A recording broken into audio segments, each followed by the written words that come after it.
crow shows you a sapling tree, asks, "Do you want to play petanque with me? Or come and look at the light inside of this tree." They say crows recognize faces, find you even in your hidden places, and wait for you patiently.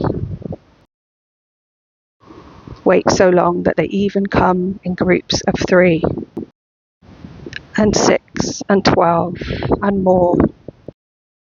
You even find them painted on a wall. They take you to the pine cones, ask you to pick a few, line them all up for you.